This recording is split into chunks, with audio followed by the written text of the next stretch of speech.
So what's up mga kamotor? Ngayong araw no, pupunta tayo sa hospital. Siguro nagtataka kayo no. Umaga tong bungad ko no. Kasi puro ako panggabing duty.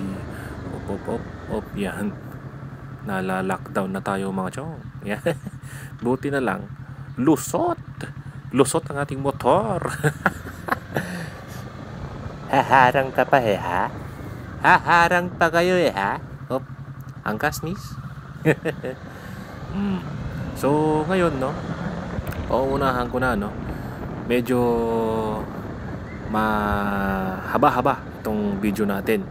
Kasi ngayon, ito yung itinalagang araw ng training namin no. Kasi nagkaroon na tayo ng isang case kasi sa Cagayan. Sa Tuguegarao nagkaroon na tayo ng isang case no ng COVID-19. So nag-positive yon yung nasa Tuguegarao no.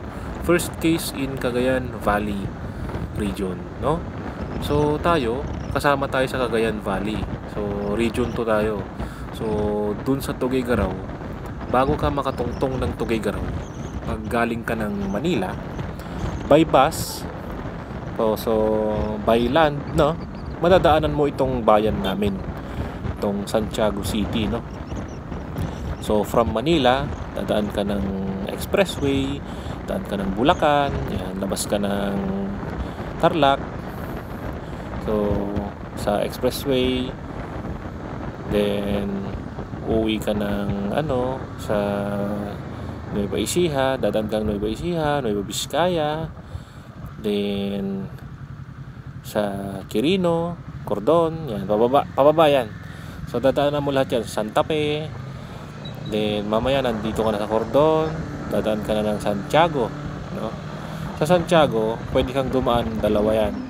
So may madadaanan ka sa kaliwa, dito tong daan ko ngayon, papuntang Ramon, San Mateo, papuntang Rojas, then dire-diretso rin sa Tuguegarao yon. Dalawang daan nan pagka sa Santiago, nagsasanga yung daan yan. So yung isang ruta is dito, tapos yung isang ruta is sa kabila. Yung isang ruta naman doon sa Itiyagi, nadaan yung sa Itiyagi, Alicia, Kawayan, then diretso rin ng Tuguegarao. So syempre yung bus na sinakyan niya, syempre nag-stop over yon, di ba? Nag-stop over yon. May mga pasaherong bumaba, may mga pasaherong bumaba sa Kawayan, sa Ilagan, sa sa San Pablo. So yun no, siyempre nadaanan yan ng bus, nag-stop over yung bus, may mga bumabang pasahero, may mga sumakay na pasahero. So sa binabaan nila or sa stop over nila, possible good na may nakasalamuha yung nag-positive ng COVID.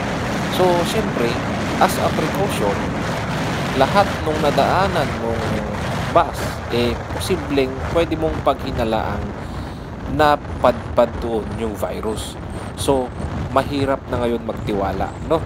So mag-ingat na lang tayo, then be prepared no. Kapag uuwi galing labas, maglinis muna ng katawan, maligo, ibabad yung mga damit, then labhan. Yan, kasi sa detergent mamamatay na yung virus. Kaso syempre kailangan maligo kasi yung nako, yan, may namatay. So yan no. Ngayon ang araw na to, kaya matagal-tagal, mahaba-haba itong video natin kasi nag-include ako ng mga lectures. Preparation kasi namin ito sa hospital kung paano kami makakapag-handle kung sakali man na merong ma-admit sa amin na positive or meron yung lahat ng criteria na pwede naming sabihin siya ay PUI or PUM no. Kasi ngayon yung travel ng tao pwede nang kasi mayroon na ngang nag-travel sa amin no na nag-positive. So yung travel galing abroad, dinidisregard na namin lahat na kasi meron ng local transmission. Ibig sabihin pwede ka nang mahawa kahit nandito ka lang sa probinsya. So nag-iingat na tayo, nagpre-prepare na tayo ng task force team para hawakan ang mga persons under monitoring na mga pasyente. So ito ang training namin ngayon. Nag-include ako ng mga clips, ng mga video, ng mga nangyari sa aming training. So refresh naman sa mga iba to. Then dagdag kaalaman sa karamihan. So ito na, malapit na tayo sa ospital. Ayan na yung checkpoint. Yan na yung checkpoint.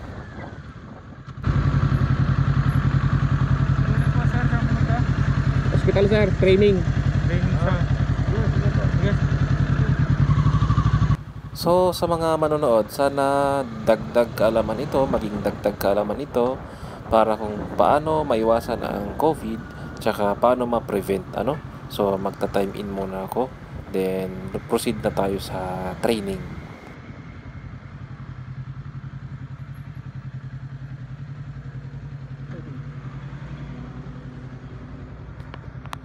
A few moments later. So start na po kami ng training. So start natin with an opening prayer.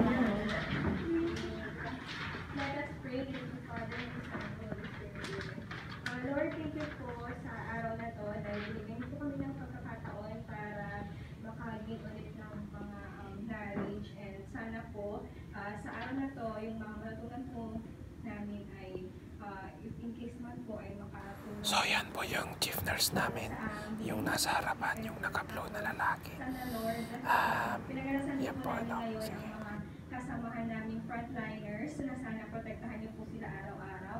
Lalong-lalo na po yung mga na apektuhan na po ng virus po na to. Bigyan niyo po kami ng lakas sa araw-araw at sana po matapos na rin po itong problemang kinakaharap po ng buong mundo. This way, in Jesus' name, amen. So hindi ko na-include yung mga ibang clip kasi medyo matagal-tagal, tsaka irrelevant na yung iba. So ito po. COVID Center, di ba? Tapos, ang Adventist Hospital is nag-designate sila ng 11 rooms for step-down COVID patients. Okay? Then, ang SMC is nag-dedicate naman ng 3 rooms, isolation room for VIP and healthcare workers. Okay, so initially, yung magiging isolation rooms natin is for us. Okay? Kaya tayo nag-aganda. For us and those who are able na i-finance yung mga expenses. Kaya mga VIP, mga doctors, nurses. Okay? So, yung paghahandang ito is para po sa atin. Kaya sana is mabawasan. I think meron talagang fear, pero sana mabawasan yung fear ninyo. If ever man na meron na tayong patient or if PUI man tayong i-handle na patient. Okay? So, ano ba yung mga pag-uusapan? So para sa mga karamihan, ito ang tamang pagsunod-sunod na step ng pagsusuot ng PPE. Then ito naman ang tamang sunod-sunod na step ng pangtanggal ng PPE, at magdidemo tayo mamaya, ipapakita ko, meron kaming video. If yung signs and symptoms Yan po ang like aming fever, nursing shortness, supervisor. So PUI magaling po siya. kayo, ano? If hindi siya nag-occur within 14 days, not PUI, not PUM. So diretso siya sa ER. Iti-treat siya as kung ano yung case niya. Okay? So ngayon, kapag positive SARI siya, kunwari negative travel history, pero severe acute respiratory illness naman ang meron siya, without comorbidities, with no, pero kailangan niya ma-hospitalize. Okay, PUI siya. Okay? Or yung influenza-like illnesses. Yun po. Kung meron po siya nun, PUI po siya. Okay. So hanggang doon ang responsibility ni triage nurse, yung pag-risk assessment ng pasyente.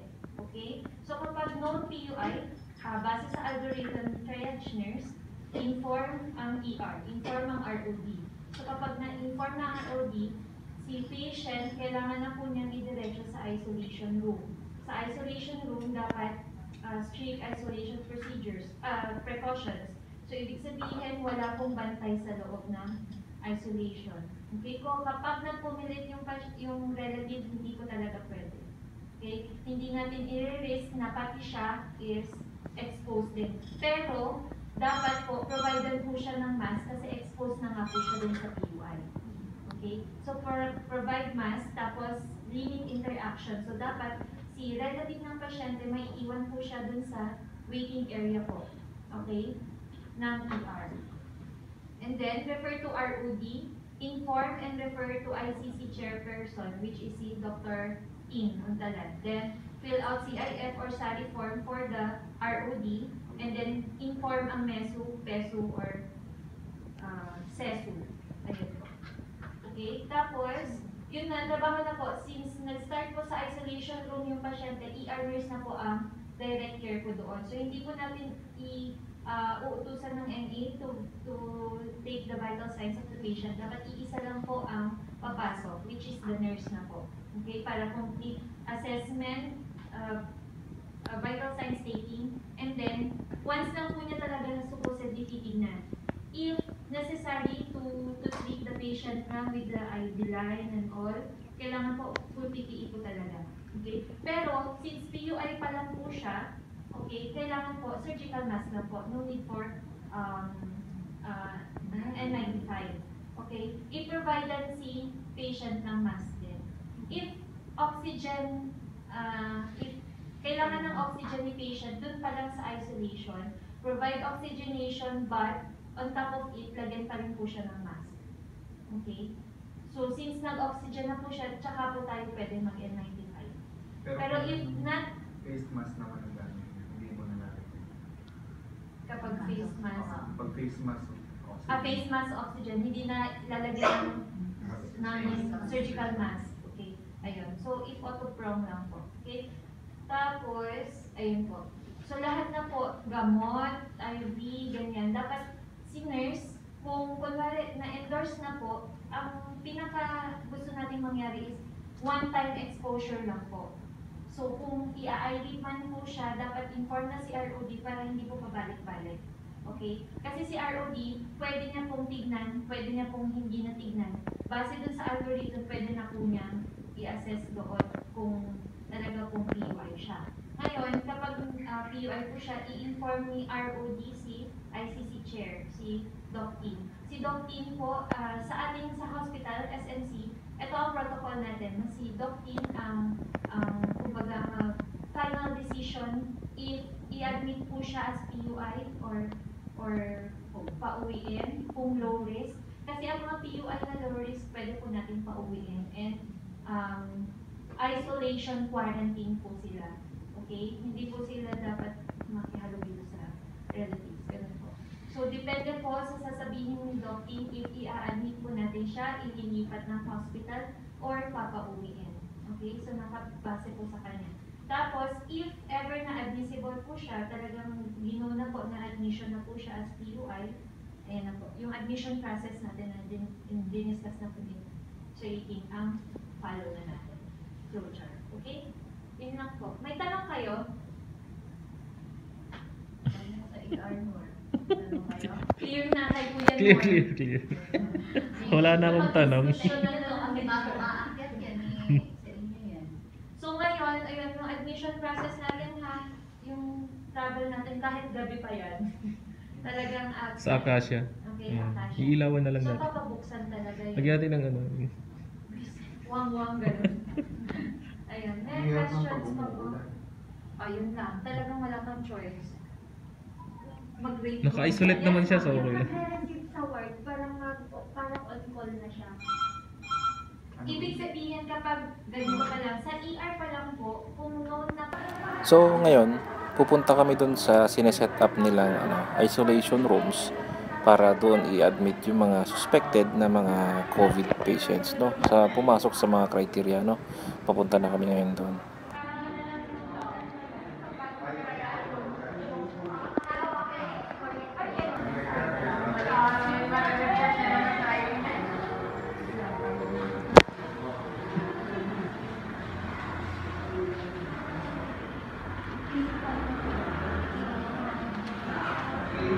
Dito ilalagay yung insurance na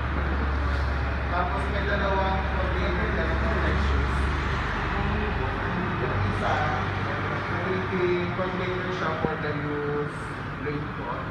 Tapos yung isa naman container for the use supplies or infectious supplies. Tapos pagpasok mo dito, meron na pala. Sura. Nandito na rin yung tao.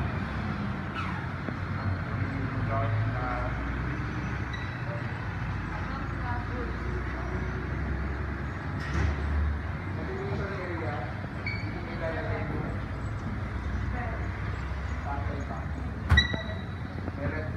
Dapat meron po.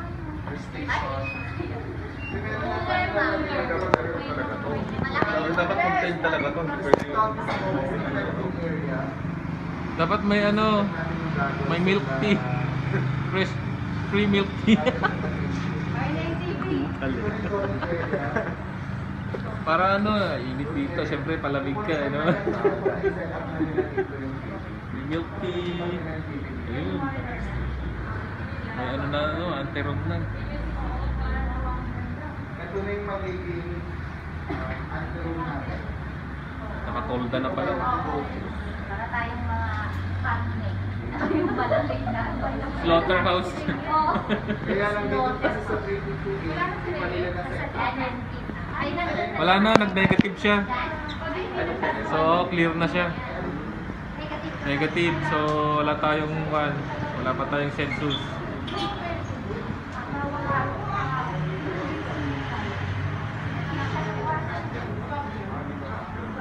TikTok nga, TikTok. TikTok tayo. Doon kayo sa loob ng Anteros Sa loob tayo anti-room mag-TikTok. Same TikTok. setup ng kabila. Same setup na. Dito nga. Same setup na kasi yung tarap-tarap. Sa loob. Oh, ito pwedeng manood ng Netflix. Joke lang.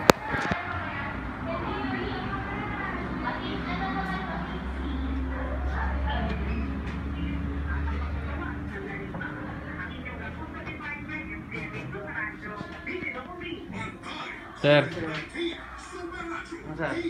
Okay. Nakaano pa yan? News TV. Ayaw na manood ng ABS-CBN. Magsasara na daw eh. No? DCMM na lang.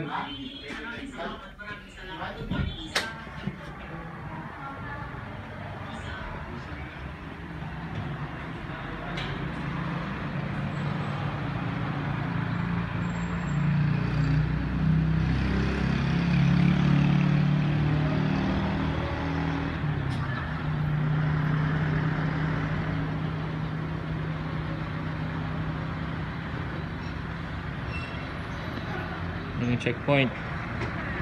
Ayun yung checkpoint. Checkpoint. is N95 na yun. Ako nga ito na yun. Oh, N95 na. So, Ayos na yan. the inner gown. Hindi kasi.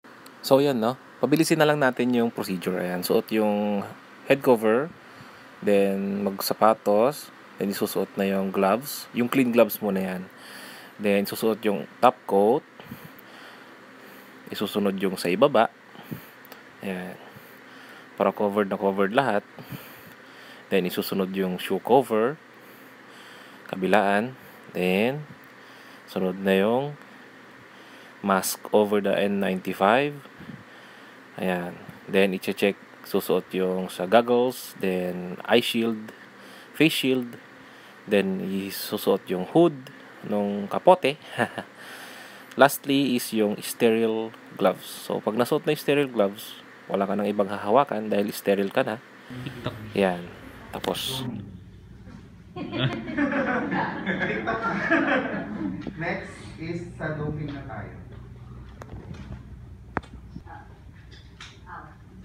Inside. Sir, wait lang. I think that's wrong. Hindi ka pwedeng inside. Oh, outside dapat. So ngayon yung pagtanggal naman. So tatanggalin muna yung sterile gloves kasi yun ang humawak sa pasyente at humawak sa lahat ng pwedeng hawakan. Yun ang pinakamadami. Then spray alcohol, tanggalin yung hood, palabas, Pati yung tanggalin yung botones, then tanggalin na yung buong coat na yan hanggang baba, hanggang sa paa. Pati yung shoe cover. Ayan, tanggal na ang shoe cover. Then, next is mag-alcohol ulit. Tanggalin ang sa mukha. Then, mask, gloves. Tapos.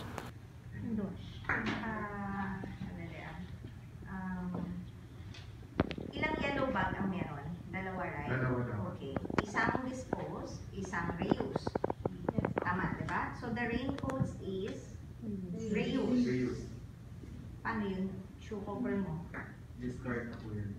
Eh, paano nandun siya? Na ano na sa Dapat dahil. Hindi yung na- kanina doktor at itatawag. Ano na dapat yung... Tanggal na dapat muna Naka-gloves yun. pa lang to.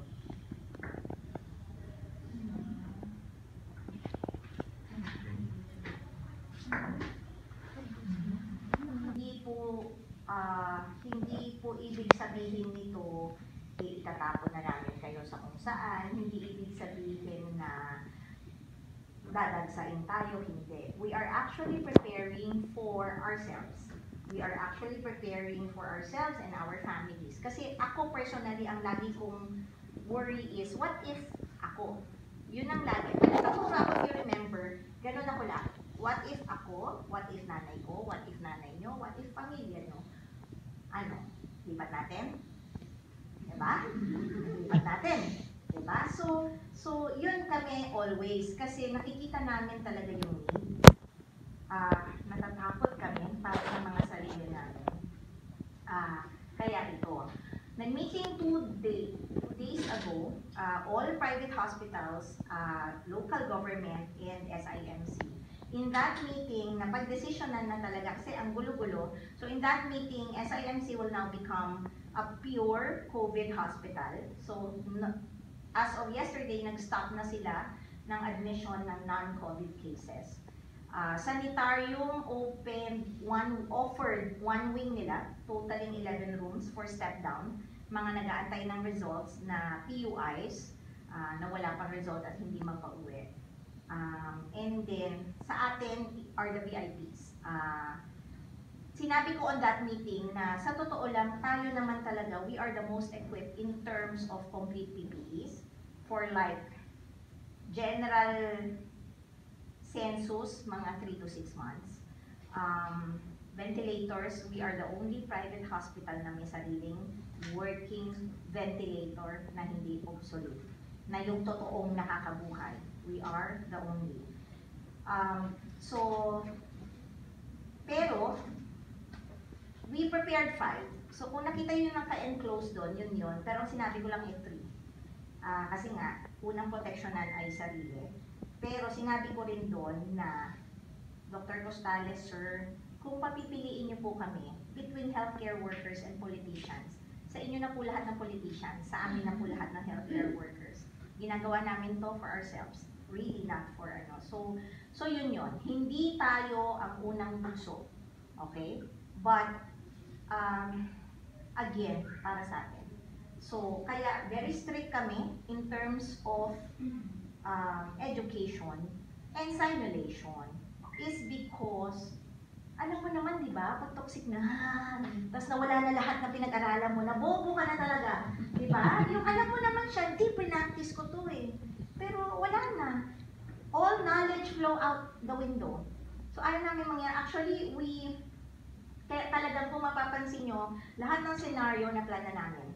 So, sabi ko nga sa kanila, everyday, dynamic ang plans, nagbabago siya. So, if may maisip kayo, na hindi pa namin naisip, magsabi kayo. Kasi yung ihi, naisip ko na rin yan eh. May nagsuggest sa akin, actually hindi ko siya gano'n naisip nung una. Sabi ng pinsa ko, ate, paano yung mga nurse? Kunyari nakasuot ka na. Tapos bigla niyang naalala, ay magsi-CR nga pala ako dapat kanina. Sabi niya, di diaper na lang ate. Oo nga no. I mean, isipin niyo, di ba? Pwede talaga. Ka-diaper na lang. Kasi you have to remember, every doffing procedure is the most crucial. The doffing is the most crucial. Dapat naman by now nandito kayo. Alam nyo ibig sabihin ng doffing, ha? Alam nyo? Kasi ako hindi ko alam. Nalaman ko lang, research ko nung I think a week ago. It's a relatively new term.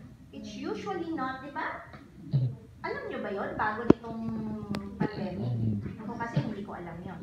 Hindi yan tinuturo sa amin. Hindi ko talaga alam. So, sabi ko, okay, yun pala yun. So, huwag kayong magulat kung merong mga doktor, consultants na magra-rounds na hindi alam ang ibig sabihin ng doping. It's not a usual term. But, I am telling you, yan ang pinaka-importanteng part. So, kung ang pag-ihi mo ay magiging sanhi, di ba magmamadali ka eh, kasi ihihi ka na eh, di ba? So, yun lang yun. Very, very important part na gusto kong tandaan nyo, kasi sa totoo lang ito yung crucial. Magpapaprint ako, but I want you to inculcate it in your mind. There is no emergency in a pandemic. Mahirap siyang, ano ibig sabihin nun, doktora? Tagalogin mo nga. Ibig sabihin nun, sanay tayo, di ba? Lalo na ako, intensivist ako eh. Di ba? Naghihingalo. Or bigla ang arrest. Oh, punta ka na doon. Wala kang mask, wala kang gloves, wala kang whatever. CPR, bag mask. Not this time. Protect yourself. Sa panahon ngayon, there is no emergency in a pandemic. Ibig sabihin, proteksyonan nyo ang mga sarili nyo.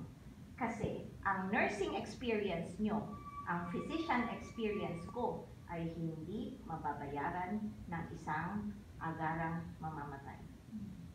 Protect yourself so that we can save others. So, kasi hodang 10 minuto kang mag-PPE, 10 minuto kang mag-PPE. Kung mamamatay siya, mamamatay siya. Okay? Baliktad eh. Mahirap siya kasi hindi yun yung usual natin. Ang usual natin, takbo sa scene, mabilis. Ayan, si Jane, mabilis. Sino pa yung, ayan, si Judy. To, di ba? Sanay ka ER eh. Takbo ka dun. Not this time. Pipiliin nyo ang sarili nyo. Siyempre, huwag ka naman masyadong bakalalan. Diba? Ibalanse naman po natin. Huwag naman. Pero ang gusto ko lang i-inculcate talaga is there is no emergency in a pandemic. You have to suit up. Kahit gaano pa yan. Kahit gaano kakati yung ilong mo, gaano ka napupuwing yung mata mo, pipigilan mo.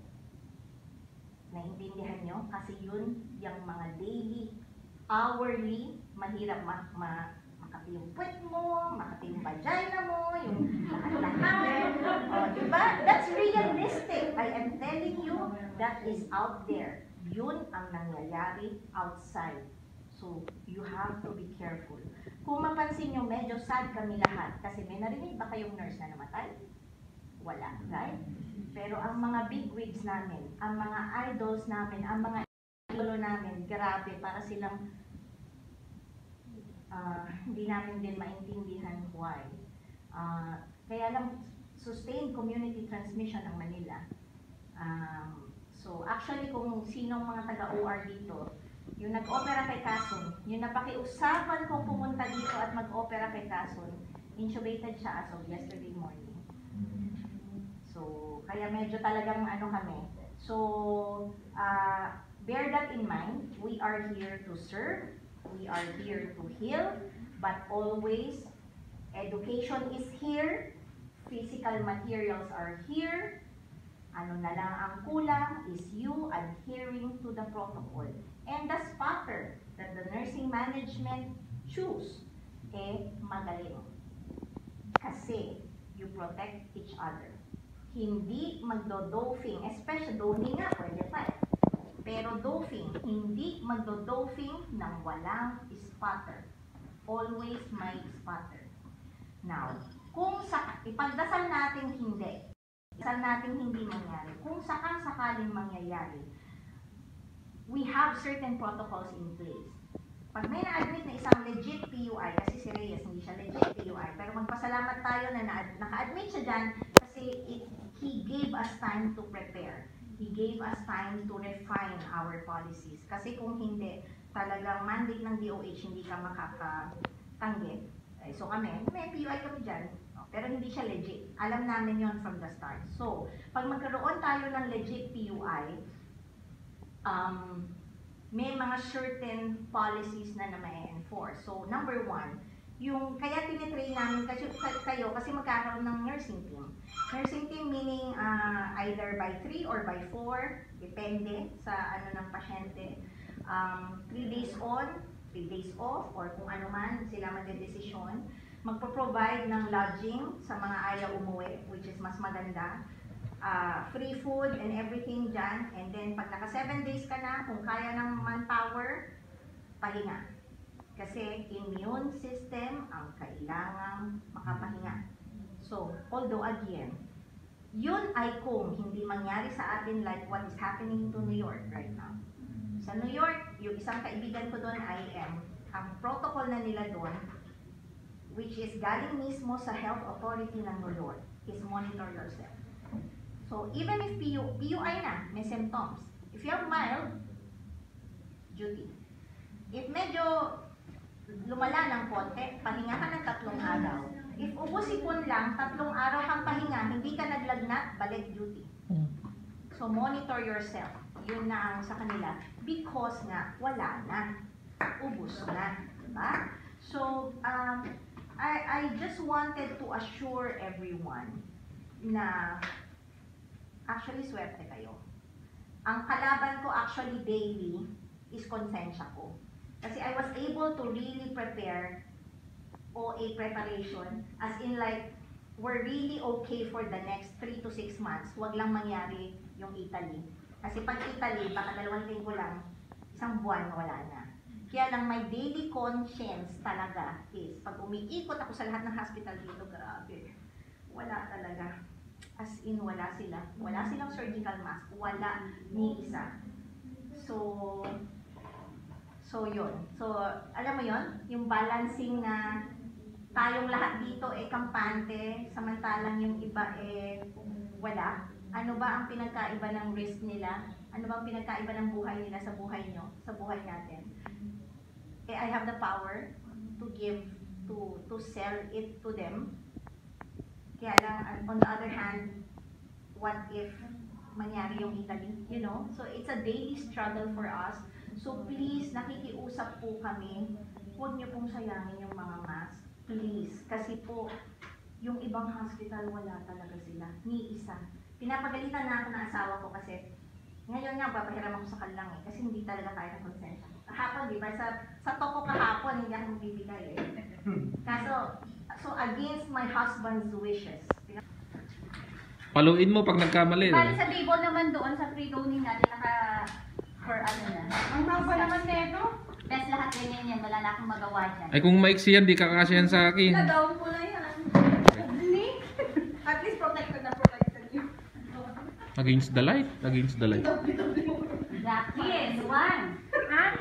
I love that. Lagi nasa. Maganda pa ako. Ang Jackie, doping sa amin na.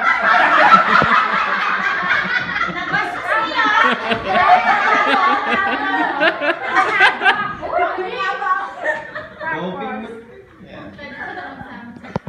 Hindi kami pwede magsama ni Jackie. Hindi pwede, madidehydrate kayo pareho. Dito sa may ganito nyo, isiksik nyo sa may shoes nyo. Risk. Nag-request na kami nung socks na mahaba, para yun na lang, pero wala pa Risk for electrolyte imbalance. Maglalagay ako ng straw dito. Dapat naka-trifuse ka na pag magdo-duty ka. Mas may PPN ka, gano'n. Mas may tubig. Dito, strap lang Mas may straw. Okay na daw yan, ganyan, yan na mismo.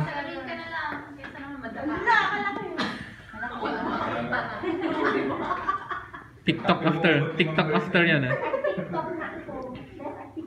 TikTok kayo after. Wait lang, yung mood mo pa. Yan yung lagi nakakalimutan. Ay, huli. Then, tsaka mag-gloves. Ano yung last ba? Last yung gloves. Tayo mo talaga siya Tapos yung Yan. Ay, Jackie. Ay, bulot na bulot siya. Pag ako hindi masara yung leeg. Napagod ka ba? Ay, Ayun. yung face mask ulit. Well, Nalagay ba ba? Hindi na wag na tayo. Tapos yung goggles mo. Tapos ka na. Anong Problema size ulit pag Jackie? nagmumoist. Ako. Oo, nagmumoist. Well, yung food mo, madam. Ay, ito po muna pala. Sorry Ay, yung spatter natin ang gulo. Nanggugulo yung spatter. Kita kayo dami kong makakaawin na doktor nito.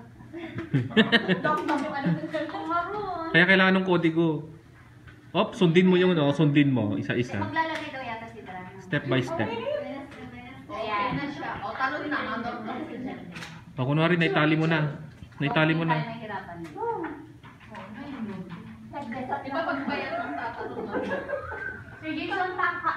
Sabihin ng relatives, nagde-desat na po, nagde-desat. Pakibilis nurse, pakibilis.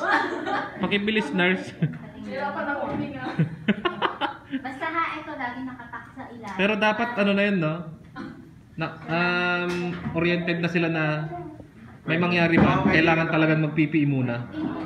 Huwag kayong magmadali. Hindi pwedeng magmadali si relatives. Kahit ano pang sitwasyon ng pasyente.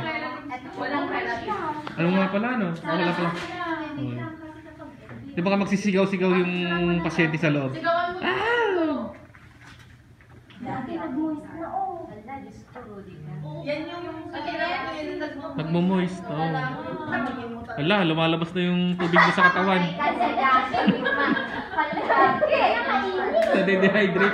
Nade-dehydrate ka na. Lakasan yung aircon, lakasan yung aircon. Okay na siya, nag-picture mo. Ayan, TikTok na, TikTok. Bilisan mo, isang baso na ang nawawala dyan.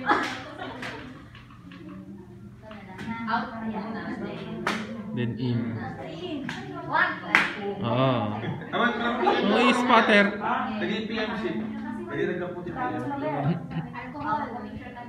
Spatter alcohol. Spatter alcohol. Si spatter mag-alcohol.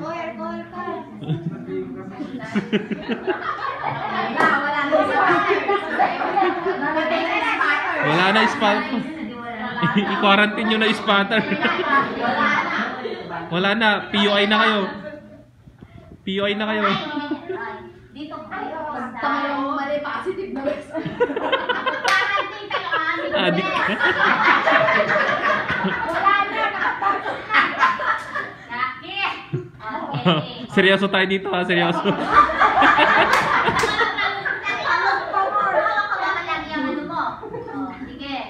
Ako kahit tumulon ako hindi magagawa.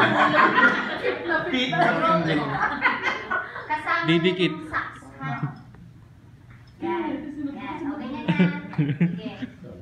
Pati yung scrub suit natanggal. Dito sa may inner, ang hawak mo. Yes. Yun. Dapat pala unang tanggalin yung shoes, no? Dapat pala unang tanggalin habang naka-sterile ka pa, no? Kasi itatapon mo sa... Disposable eh. Okay, yan na, okay na.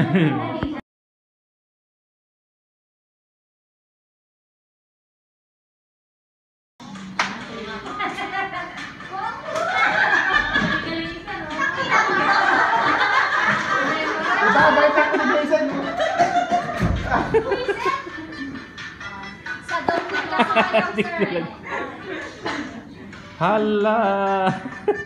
Yung bata! 1 eternity later. Okay, so uwian na, no? Sana may napulot kayong aral sa aming training. Sana nakatulong kung paano umiwas sa COVID. Siyempre hindi lahat tayo may ganyang ganyang gaya ng suot naming PPE. Yung mag-mask kayo, yung surgical mask, sapat na yon. At least makakaiwas tayo sa mga nakakahawang sakit gaya ng ubo, sipon. Siyempre yung ubo kasi pag yung tumalsik, no? Siyempre pag may umubo kasi yung tatalsik yung plema, no? Yung laway, doon ka mahahawa kasi doon. Tsaka sa sipon pag bumahing sa'yo, yun, doon ka mahahawa, no? Yun ang problema.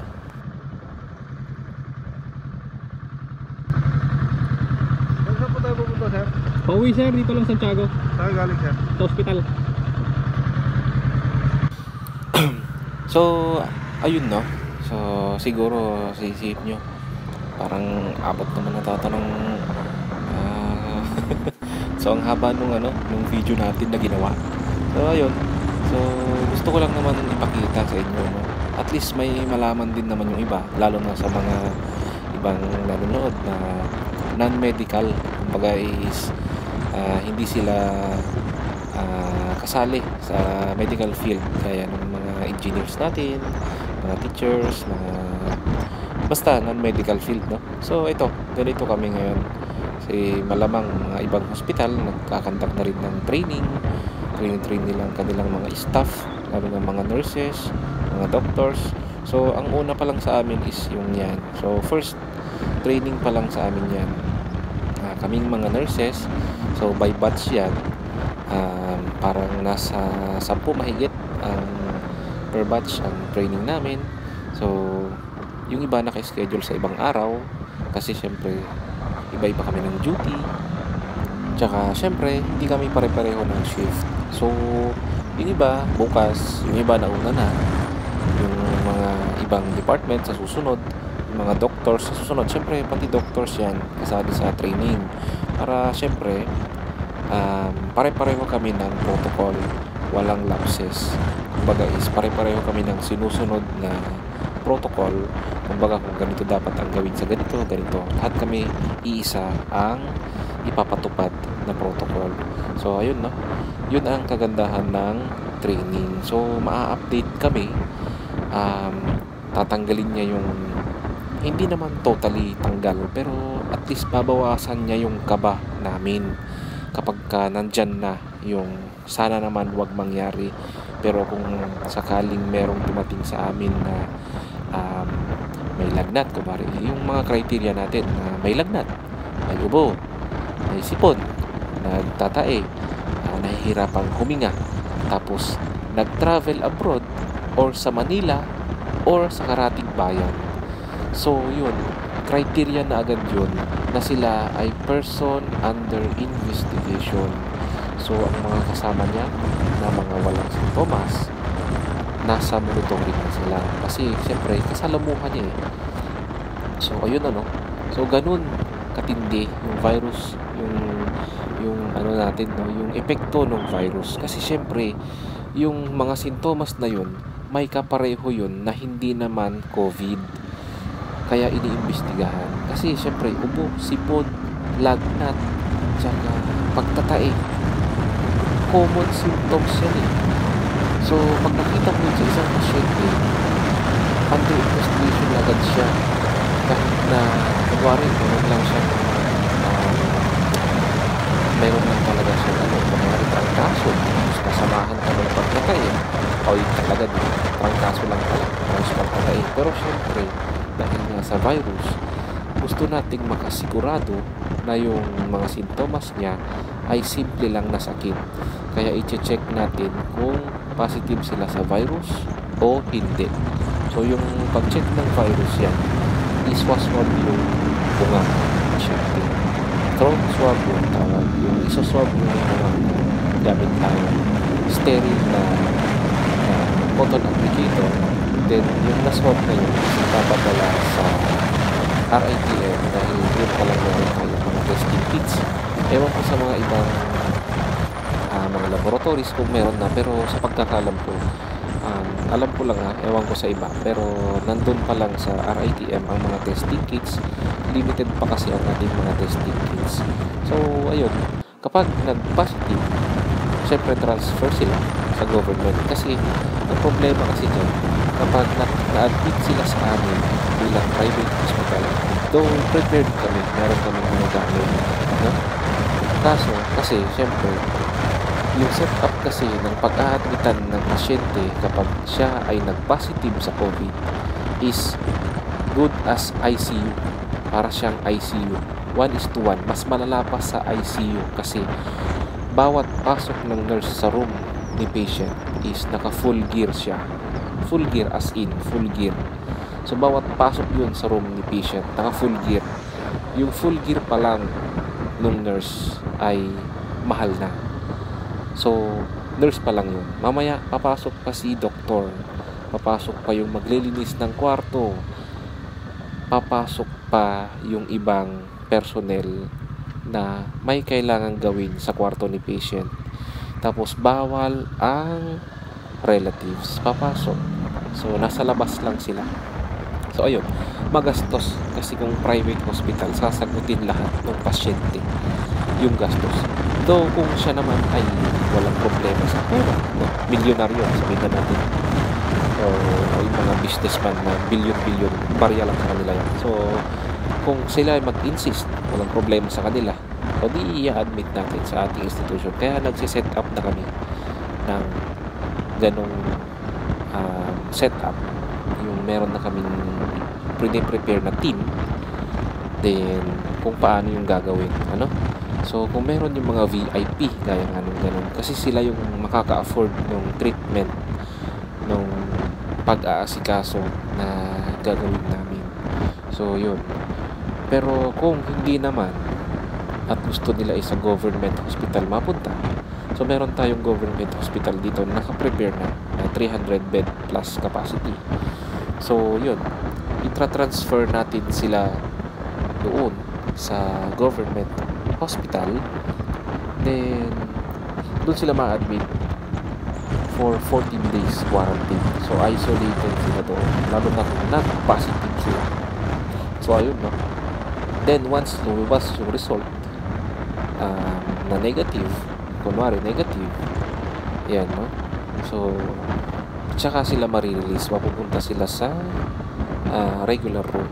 Ang problema, ang maganda kasi pag doon sila sa government, sagot kasi ng gobyerno yung PPE, unlike sa private hospital, sagot ng pasyente lahat.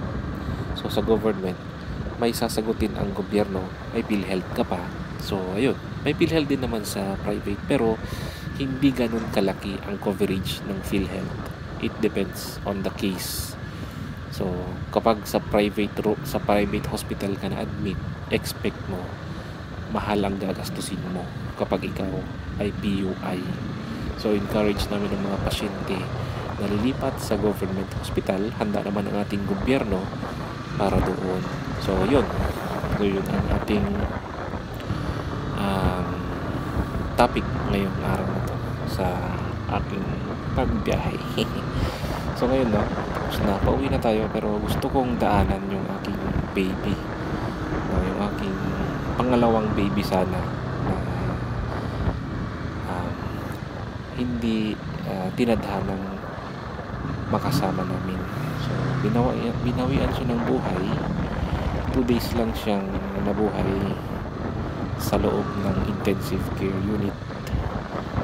So ayun, pinanganak siya basta yan. So every 25th ng buwan since nung pinanganak siya, dinadalaw namin siya sa cemetery. Pero syempre ngayon lockdown, so ako lang ang pwede makapunta kasi ang daming checkpoint, promise. So ako na yung lumabas dahil sa nag-training na ako. So ako na lang ang pupunta dun sa cemetery. May iwan na lang si Mrs. at si baby sa bahay for their safety, for everyone's safety. Ako na lang ang bibisita kay baby. At least bibisit lang ako. Then uuwi na ako after. So ayun, visit ko lang muna si baby ko, then uuwi na ako. So yun.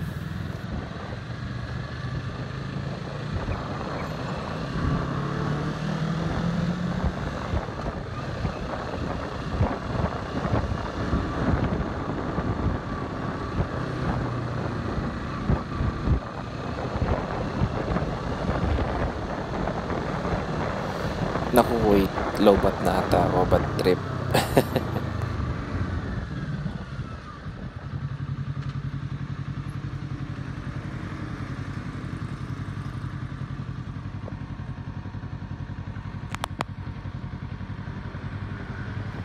Charge ko muna. 2 hours later.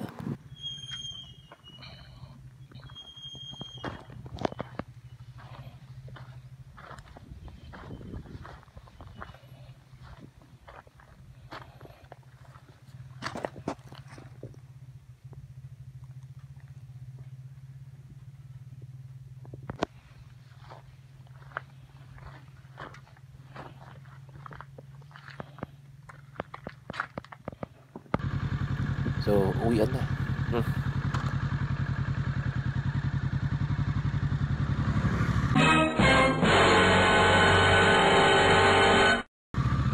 Lilingon ka pa ha?